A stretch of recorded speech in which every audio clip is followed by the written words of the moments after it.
Grammar book में अध्याय 2 पढ़ रहे थे जिसका नाम है वर्ण विन्यास। ठीक है, इस अध्याय का नाम क्या है? वर्ण विन्यास। इसमें हमने हिंदी वर्णमाला पढ़ा। इसमें मैंने आपको बताया था जो वर्ण है भाषा की सबसे छोटी इकाई होती है। इसके और भी अधिक टुकड़े नहीं किए जा सकते, इनको ज्यादा अधिक तोड़ा नहीं जा सकता और वर्णों को हम अक्षर भी कहते हैं, है ना।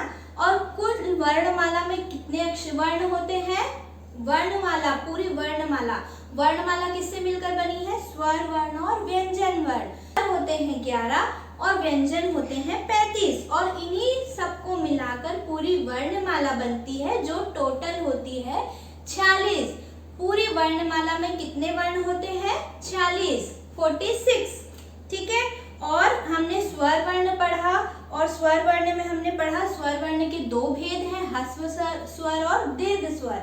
ह्रस्व स्वर में अ, ई, उ, री आते हैं। दीर्घ स्वर में मैंने आपको बताया था आ, ई, उ, ए, ओ, औ, जिसमें हमको दुगना समय लगता है इन सब स्वरों को बोलने के लिए, उसे दीर्घ स्वर कहते हैं। आपको मैंने पिछली क्लास में अनुस्वर, अनुनासिक और विसर्ग बताया था।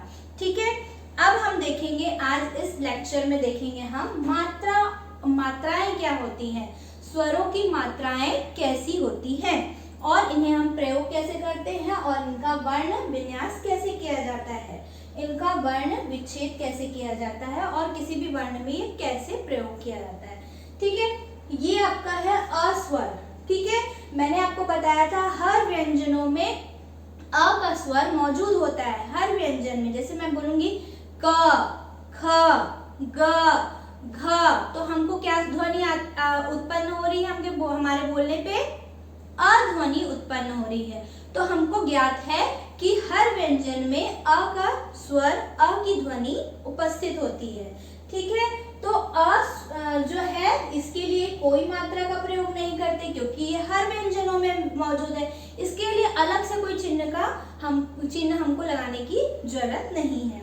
ठीक है, आ स्वर है जो, उसके लिए हमको पता है इस तरह का चिन्ह होता है। हम किसी भी वर्ण के पीछे एक डंडी खींच देते हैं तो ये कौन सा स्वर हुआ? आ। हम क वर्ण में देखेंगे कि आ का स्वर कैसा होता है। ये हो गया क। मैंने आपको बताया था किसी भी वर्ण से अ का स्वर हटाने के लिए, क्योंकि आपको पता है कि व्यंजनों में अ स्वर होता है, तो अ स्वर को हटाने के लिए हम क्या लगाते हैं? हलंत लगाते हैं। ठीक है, अब आपको व्यंजन में इस प्रकार क वर्ण में क धन आ, ये हो गया का। क्या हो गया? का में आ लग गया मात्रा, उसके बाद ये हो गया का। कैसी इसकी ध्वनि होती है? का। उसी प्रकार ई, ये है छोटी ई की मात्रा का चिन्ह और क वर्ण में हम इसको लगाते हैं क धन ई। कैसे लगाएंगे? इसे पूरा लिखेंगे हम। ठीक है, क धन ई। क्या हो गया ये? की। इसका मैंने आपको वर्ण विच्छेदन करना सिखाया था, जिसके लिए आपको मैंने होमवर्क भी दिया था, है ना। तो ये हो गया की। क्या हो गया? की। क में ई स्वर मिला हुआ है जिससे ये हो गया की। उसी प्रकार है ये बड़ी ई की मात्रा का चिन्ह, तो क में अगर हम लगाते हैं तो क धन ई, तो ये हो गया की। ठीक है, उसी प्रकार उ, ये है छोटा उ की मात्रा का चिन्ह। क में अगर हम इसे लगाते हैं तो क धन उ, कु। क्या हो जाएगा? क में जब हम छोटा उ की मात्रा जोड़ेंगे तो ये हो जाएगा कु। क्या हो जाएगा? कु। उसी प्रकार कु, ये है बड़ा उ की मात्रा का चिन्ह, इसे हम इस तरह लगाते हैं। तो क वर्ण में हमने लगाया बड़ा उ, तो ये हो गया कु। ठीक है, क्या हो गया? ये कु। उसी प्रकार ये हो गया री की मात्रा का चिन्ह होता है इस तरह, छोटा सा सी, जो भी किसी वर्ण के नीचे लगाते हैं हम, है ना। तो ये हो गया क वर्ण और ये हो गया उसमें री का चिन्ह, री की मात्रा का चिन्ह। तो इसे हम कैसे लगाते हैं? तो ये हो गया आपका क वर्ण और ये हो गया री, तो ये हो गया क्री। क वर्ण में री की मात्रा लगाने से कैसे लगाते हैं, हम इसे क लिखा और यहाँ पे एक चिन्ह लगा दिया, छोटा सा सी बना दिया, ये है इसकी मात्रा का चिन्ह।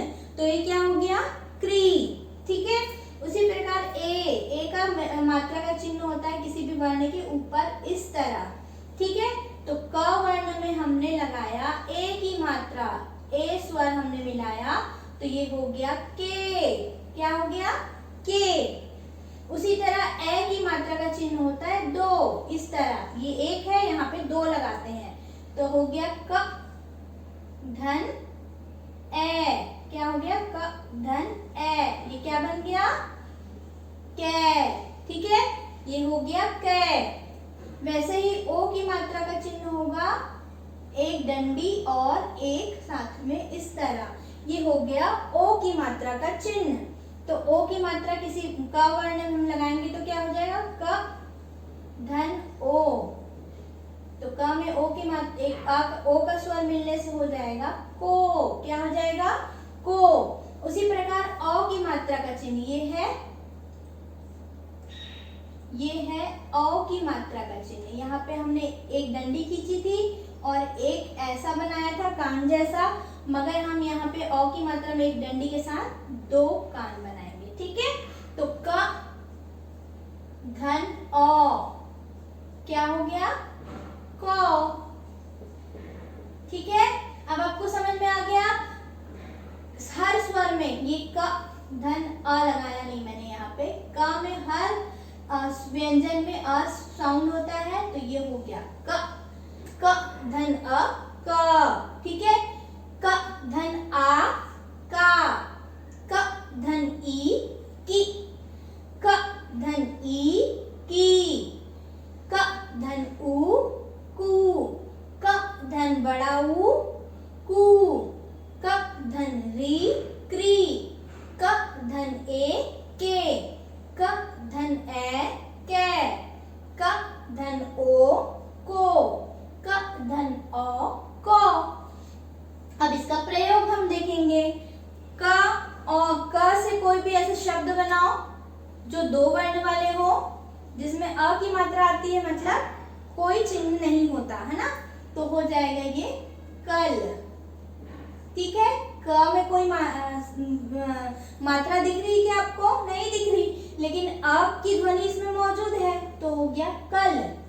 अब का से हम बनाएंगे, क्या बनाएंगे बताइए, आप लोग बताइए मुझे, क्या क्या शब्द होगा क से, यहाँ पे का में आ की मात्रा से, काम। ठीक है, काम। उसी तरह की से क्या होगा, की मात्रा को हम करेंगे तो किला, किला। ठीक है, क्या हो जाएगा, किला। और क की बड़ी की मात्रा को हम करेंगे तो कीमत। क्या हो जाएगी, कीमत। ठीक है, कु वाला शब्द कोई बना बताइए, क्या बनेगा, क से कुछ या कुल। ठीक है, कुल। उसी क्या बनेगा, कुछ। ठीक है, उसी प्रकार हो जाएगा क में बड़ा उ की मात्रा वाला कुल। ठीक है, वैसे ही क्री से क्या बनेगा, कृपा। क्री से हम शब्द बनाएंगे कृपा। वैसे के से केला। ठीक है, कै से कैलाश। क्या बनाएंगे, कैलाश। को से कोयल। कौ से क्या बनाएंगे, कौश से बताइए, कौशल या कौन, कौन। ठीक है, तो हमने आ की मात्रा वाला शब्द बनाया कल, आ की मात्रा से हमने बनाया शब्द काम, छोटी की मात्रा से हमने बनाया किला, बड़ी की मात्रा से हमने बनाया कीमत। ये सारे क वर्ण पे अभ्यास हो रहे हैं, किस पे हो रहे हैं, क वर्ण पे अभ्यास हो रहे हैं, और उन्हीं के शब्द देखे जा रहे हैं यहाँ पे। कु, छोटा कु से कुछ, बड़ा उ से कुल, क्री से कृपा, के से केला, कै से कैलाश, को से कोयल, कौ से कौन। ठीक है, ओके। तो अब आप इसका प्रयोग अच्छी तरह से करेंगे और उसके बाद अगली जूम क्लास में मैं इसका आपको अभ्यास कराऊंगी, ठीक है।